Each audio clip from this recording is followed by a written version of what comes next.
Halo teman-teman, Tajahau, ketemu lagi di channel saya Miaye. Hari ini saya mau ajak teman-teman ke Wihara Danagun Bogor. Ikuti terus yuk. Nah, ini dia tempatnya.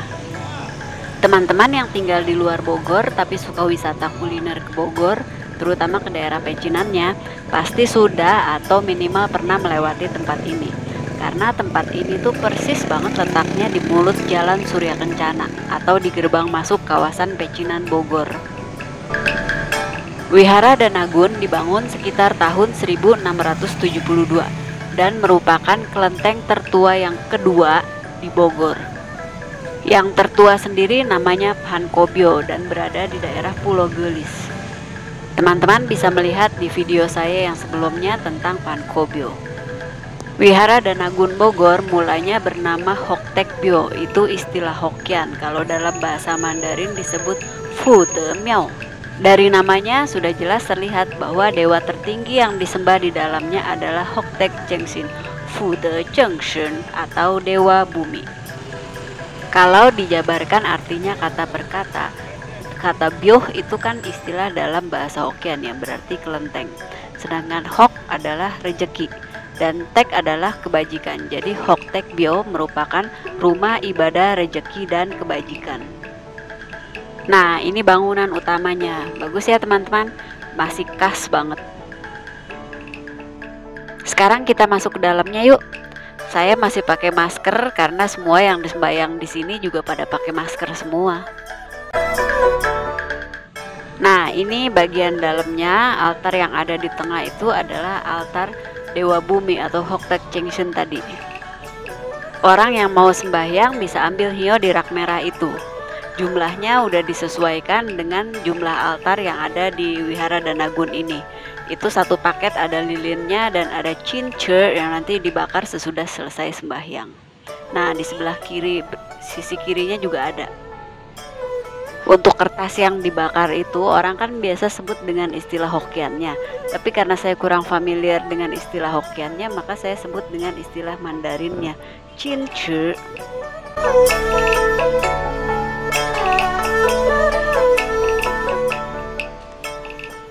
Sekarang saya mau pasang hio dulu. Ini adalah mural atau lukisan dinding yang terpasang di dinding sebelah kiri dari pintu masuk.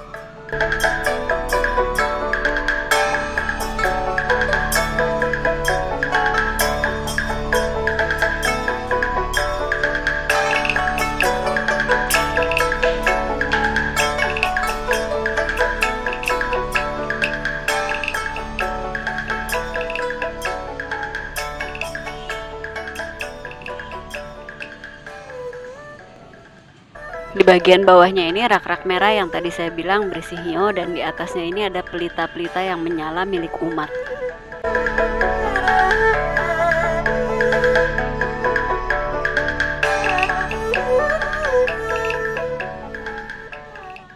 Lalu ini adalah mural di sebelah kanan pintu masuk.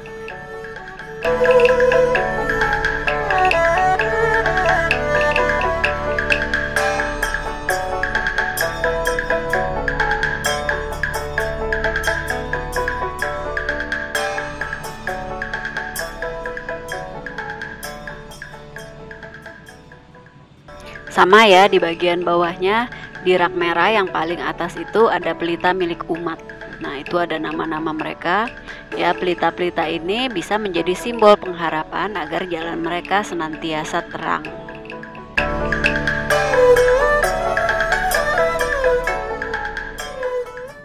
Kalau mau ambil hio satuan yang diletakkan di samping-samping altar juga boleh kok. Seperti biasa, sembahyang yang pertama selalu ditujukan kepada Tikong. Ini istilah Hokkien untuk menyebut Tuhan Yang Maha Esa. Seperti yang sudah pernah saya ceritakan di video-video saya sebelumnya, pada masa lalu Tuhan Yang Maha Esa disebut sebagai Sang Ti. Sang artinya atas, Ti kaisar. Jadi Sang Ti adalah kaisar di atas. Sedangkan Tien artinya langit, yang dipercaya merupakan tempat tinggal Tuhan Yang Maha Esa. Awalnya yang boleh bersembahyang kepada Sang Ti ini hanyalah kaisar dan keluarganya. karena dianggap kaisar adalah wakil Tuhan di bumi. Rakyat biasa tidak diperbolehkan memuja Sangti. Jadi mereka melakukan pemujaan kepada langit. Pemujaan itu dilakukan di dalam rumah, di pinggir jalan, atau di depan rumah. Cara sembahyangnya juga nggak menggunakan sesajian macam-macam, cukup hanya dengan sebatang hio dan disojakan ke langit.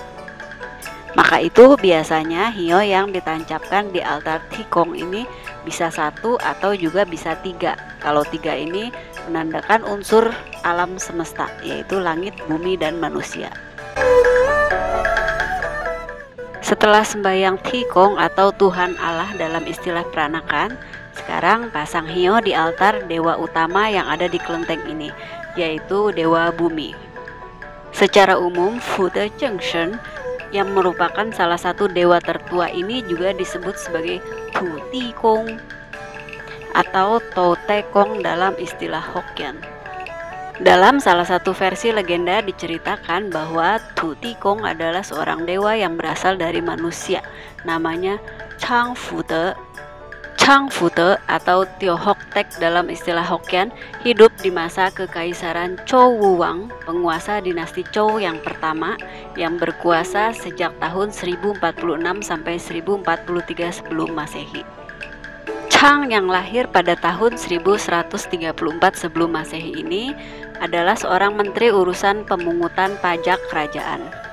Sebagai pejabat, ia sangat dicintai rakyatnya karena ia tidak pernah menyusahkan mereka. Chang meninggal dunia pada usia 102 tahun. Jabatannya kemudian diganti oleh Wei Chao, seorang yang tamak dan kejam, kebalikan dari Chang Fude. Karena merasa menderita oleh beratnya pajak yang ditetapkan, banyak rakyat yang pergi meninggalkan kampung halaman mereka, membiarkan sawah dan ladang terbengkalai begitu saja. Karena merasa menderita oleh beratnya pajak yang ditetapkan, akhirnya banyak rakyat yang pergi meninggalkan kampung halaman mereka, membiarkan sawah dan ladang terbengkalai begitu saja. Kesulitan itu akhirnya membuat rakyat memuja Chang Fude untuk memohon perlindungan. Ia dianggap sebagai dewa dan diberi gelar Fude Chengshen, dewa bumi. Fude Chengshen dianggap sebagai dewa pelindung oleh kaum petani. Kaum pedagang menganggapnya sebagai roh suci yang memberikan rejeki, sementara rakyat umum memandangnya sebagai dewa pelindung. Selanjutnya bergeser ke kiri. Altar ini adalah altar Dewi Kuan Im. Pada mulanya, pemujaan terhadap Dewi Kuan Im ini diperkenalkan oleh Kumara Jiva, seorang biksu India yang datang ke China pada masa dinasti Qin atau tahun 409 Masehi. Awalnya, Kuan Im masih berwujud sebagai dewa laki-laki yang bernama Avalokiteswara Bodhisattva. Lantas, nama Avalokiteswara ini diterjemahkan oleh Kumara Jiva menjadi Kuan Sein. Pada masa dinasti Sui dan Tang serta 5 dinasti, sosok Kuan Im mulai berubah menjadi perempuan. Sosoknya tidak hanya dipuja oleh pemeluk agama Buddha tetapi juga oleh rakyat banyak di China. Legenda tentang Dewi Kuan Im ini terdapat dalam berbagai versi, tapi yang paling terkenal adalah legenda Putri Miaosan. Kemudian kita ke altar Kuan Kong, dewa pelindung malapetaka peperangan. Dalam dialek Mandarin, dewa ini disebut Kuan Ti, Paduka Kuan. Nama aslinya adalah Kuan Yu. Beliau dipuja karena kejujuran dan kesetiaannya. Kuan Ti juga dipuja sebagai pelindung perdagangan, kesusastraan, dan pelindung rakyat dari malapetaka. Riwayatnya ditulis dalam novel Samkok yang terkenal. Oh iya, saya lupa bilang, di sebelah papan nama itu kan suka ada angka-angka. Nah, itu menunjukkan atau mengarahkan kita kemana aja sembahyang, setelah dari sini berikutnya kemana dan seterusnya gitu ya.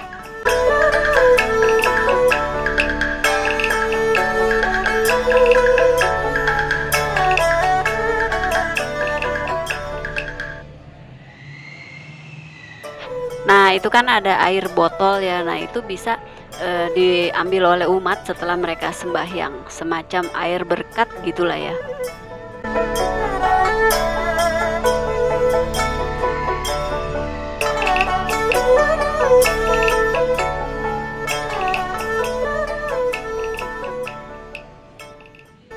Kita sekarang ke ruangan sebelah kiri.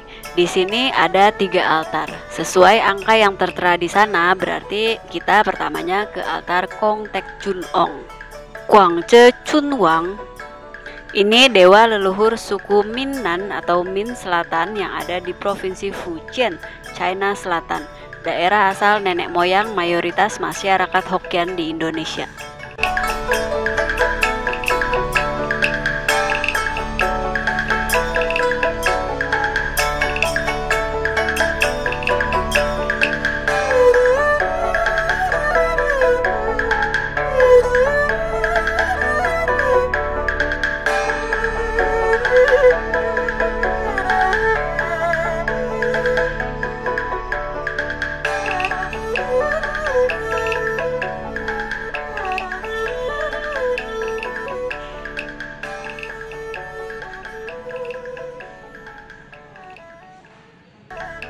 Kemudian kita ke sebelah kiri.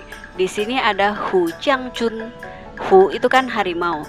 Jadi secara harfiah artinya adalah jenderal harimau, atau dalam istilah Hokkien seperti yang tertulis di papan namanya disebut Ho Jiangkun. Nah, harimau ini dipercaya dapat membantu dewa bumi untuk mengusir roh-roh jahat dan menolong orang-orang dari malapetaka. Jadi ini seperti kendaraannya dewa bumi gitu. Nah, dalam budaya Tionghoa, harimau memiliki makna kekuatan dan keperkasaan.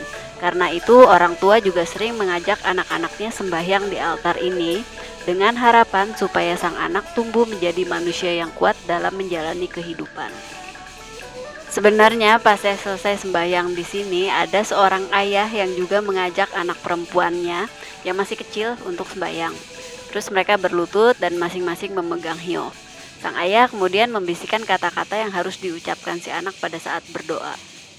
Jujur aja, pemandangan ini membuat saya sedikit dejavu, mengingat masa kecil saya yang juga sering diajak sembahyang di Wihara Widi Sakti oleh mama saya. Itu nama bio atau kelenteng yang ada di kota kelahiran saya, Sukabumi. Lalu altar berikutnya ini adalah altar leluhur masyarakat Sunda yang namanya dijadikan nama jalan Surya Kencana, yakni Eyang Raden Surya Kencana Winata Mangkubumi. Tapi untuk lebih detailnya silahkan cari sendiri infonya ya, takut salah.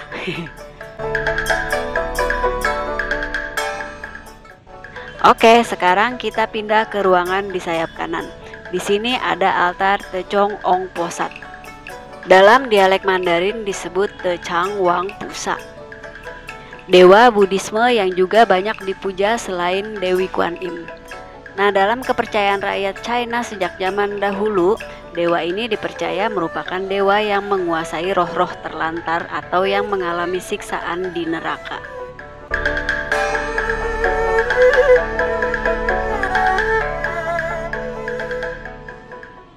Di sampingnya ada rak-rak berisi foto dan nama orang yang sudah meninggal. Seperti tertulis, ya ini adalah para leluhur. Jadi bila ada anggota keluarga yang sudah meninggal, nama dan foto mereka dapat dititipkan di sini untuk disembahyangi. Dan biasanya hio untuk menyembahyangi leluhur atau orang tua yang sudah meninggal dunia adalah 2 batang.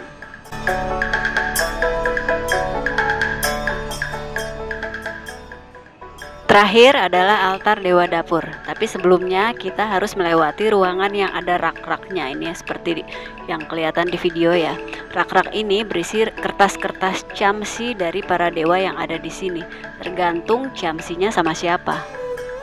Jadi kalau misalnya ada seseorang berdoa minta petunjuk kepada dewa bumi, ya disebut Chu Cham, jawabannya bisa dilihat di kertas-kertas ini.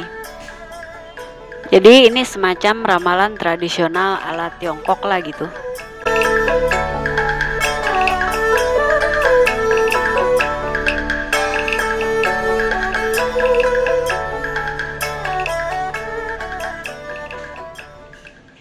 Tuh, itu ada tulisannya Chamsi Kongco Kwan Kong.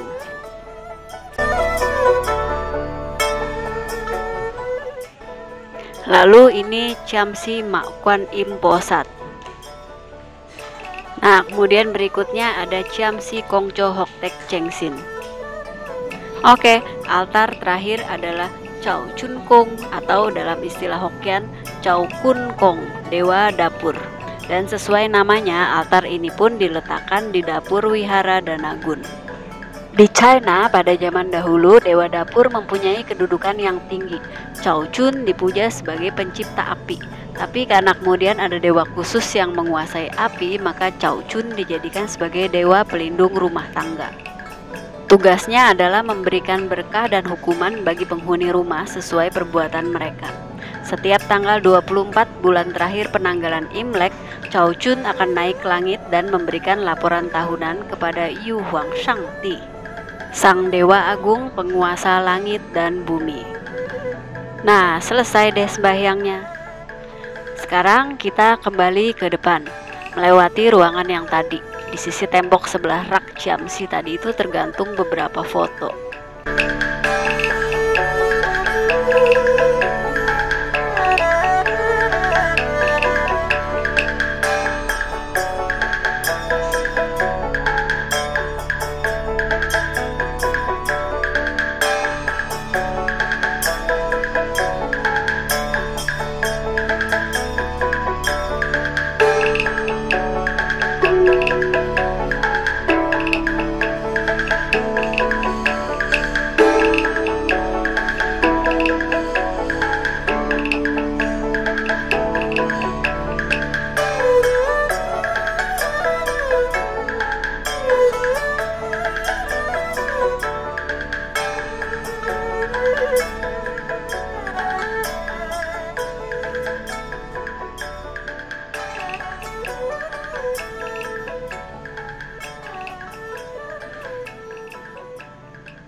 Nah, sekarang saya sudah ada di depan lagi. Ini tempat untuk membakar kertas cincer.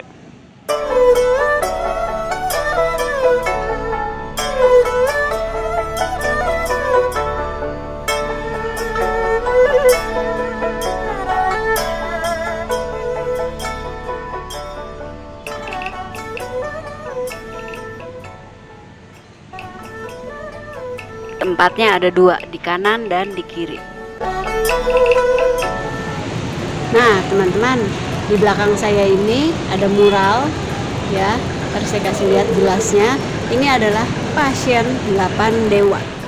Legenda 8 dewa atau pasien adalah salah satu dari sekian banyak cerita klasik rakyat China yang sangat terkenal sampai hari ini.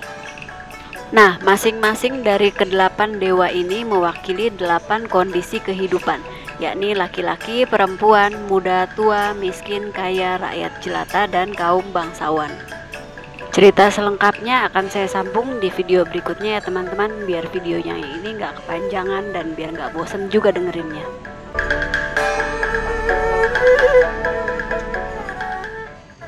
Di seberang mural pasien tadi ada mural Sanqing atau dalam istilah Hokkien disebut Samcheng, 3 maha suci.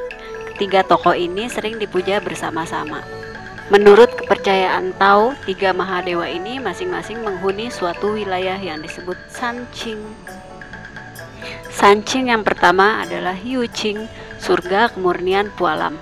Tempat ini dihuni oleh anggota Sanqing tertua yaitu Yuanshe Dianjun. Yuanshe artinya yang paling mula. Sanqing kedua adalah Shangqing, surga kemurnian atas yang dihuni oleh Lingpao Tianchun. Lalu yang ketiga disebut Taiqing, surga kemurnian agung. Tempat ini dihuni oleh Taisang Laojun yang merupakan perwujudan dari pendiri ajaran Taoisme, Lao Tzu. Semasa hidupnya, Lao Tzu menulis sebuah buku Tao Te Ching. Di samping itu, ia juga sempat melakukan perjalanan ke barat. Setelah menjadi dewa, ia bertugas mengawasi pemerintahan di Kayangan. Di seberang mural Sanqing tadi ada mural Xiyouqi, perjalanan ke barat. Kisah ini juga merupakan salah satu kisah rakyat China yang sangat terkenal dan sering difilmkan. Di Indonesia juga terkenal kan, judulnya apa? Kerasakti kalau nggak salah. Ceritanya sendiri ditulis oleh Wu Cheng'en dan mengambil latar belakang pada masa dinasti Tang. Tokoh utamanya Sun Gokong, Raja Kera, Pendeta Tong Samchong, Chu Pat Kai, karakter yang berwajah babi, dan Sam Cheng. Nah, dalam cerita dikisahkan bagaimana Sun Gokong mencuri pil-pil dewa buatan Tai Sang Laojun dan menyebabkan kegemparan di Kayangan. Jadi mural yang saling berseberangan ini ada hubungannya juga ya teman-teman ya. Nah, oke teman-teman, selesai deh video hari ini. Gimana, menarik nggak? Boleh komen di kolom komentar ya. Kalau begitu, sekian dulu video saya. Jangan lupa like dan subscribe-nya kalau kamu suka. Terima kasih bagi yang sudah menonton sampai selesai. Saya pamit dulu. Xie xie daja, zaijian.